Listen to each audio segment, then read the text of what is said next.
আসসালামু আলাইকুম, আশা করি সবাই ভালো আছেন। আজ আমরা এই ভিডিওতে সিএসএস এর ভিজিবিলিটি প্রপার্টি দেখব। ওকে, তো চলুন আমরা আগের এই পেজে দেখে নিই। তো এই জন্য আমি সিএসএস গুলো ক্লিন করে দিলাম এন্ড HTML এর ফুল ক্লিন করে দিলাম। ওকে, পেজটা আবার ক্লিন করে ফেললাম।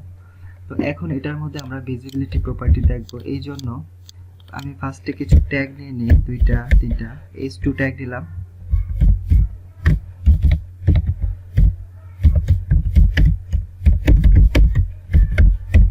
from একটু কন্টেন্ট দিয়ে দিচ্ছি, I am from h2 tag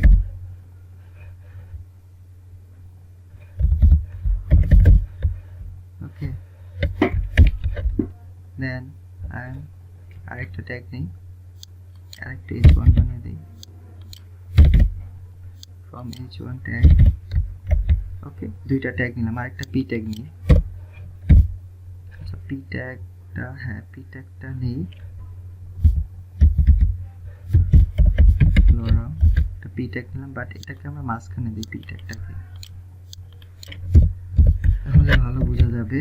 ওকে, তো ফার্স্টে আমরা h1 নিলাম, দেন একটা p ট্যাগ নিলাম, পরে একটা h2 ট্যাগ নিলাম, আর এগুলোর ভিতরে একটু কন্টেন্ট নিলাম। ঠিক আছে, তো এখন দেখেন আমরা এই ধরেন এই p ট্যাগটা আছে না, p ট্যাগটাকে ধরেন আমরা আগে ফার্স্টে css দিয়ে সিলেক্ট করলাম এন্ড এটাকে আমরা ভিজিবিলিটি যদি ভিজিবল ডিফল্ট ভাবে এটা ভিজিবলই থাকে। ঠিক আছে, ডিফল্ট আপনি দিলেও ভিজিবল থাকে, না দিলেও ভিজিবল থাকে। আর ডিফল্ট ভাবে আপনি যদি ওভাররাইড করতে চান তাহলে এটা যদি ভিজিবিলিটি হিডেন দেই আমরা, তাহলে দেখেন কি হয়, এই প্যারাগ্রাফটা কিন্তু এখান থেকে হাইড হয়ে গেল। ঠিক আছে, বাট দেখেন এটার পজিশন কিন্তু এটা প্যারাগ্রাফের যে জায়গাটুকু ছিল রিজার্ভ করা, সেটা কিন্তু সে ছাড়ে নাই। ঠিক আছে, সেটা কিন্তু সে ঠিকই রেখে দিয়েছে। এখন আমরা একটু যদি কি বলে কন্ট্রোল ইউ চেপে এটা সোর্স কোড দেখি, দেখুন দেখতে পারবেন যে এটার মধ্যেও কিন্তু কোডটা আছে p, বাট এটা আমাদের শো করছে না, ডিসপ্লেতে শো করছে না, বাট আগের তার জায়গাও ছাড়ছে না। ঠিক আছে, পজিশনটাও সে রেখে দিয়েছে। আচ্ছা, এটা যদি আমরা ধরেন এটা যদি আমরা h2 ট্যাগকে h1 ট্যাগকে ভিজিবিলিটি h1 কে করি, তাহলে কি হয় দেখেন h1 কিন্তু চলে গেছে বাস। ঠিক আছে, হাই হয়ে গেছে, বাট এটার যে জায়গাটা ছিল রিজার্ভ করা সেটা কিন্তু সে ঠিকই ধরে রাখে, ছাড়ে না। বুঝতে পারছেন?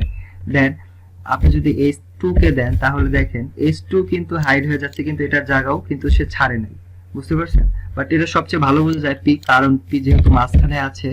তো দেখেন এই দুইটাই আছে, বাট p মাঝখান থেকে হাইড করছি আমরা, কিন্তু এটার জায়গা ছাড়ে নাই। কিন্তু এইরকম কিন্তু আমরা ডিসপ্লে নান ভ্যালু ডিসপ্লে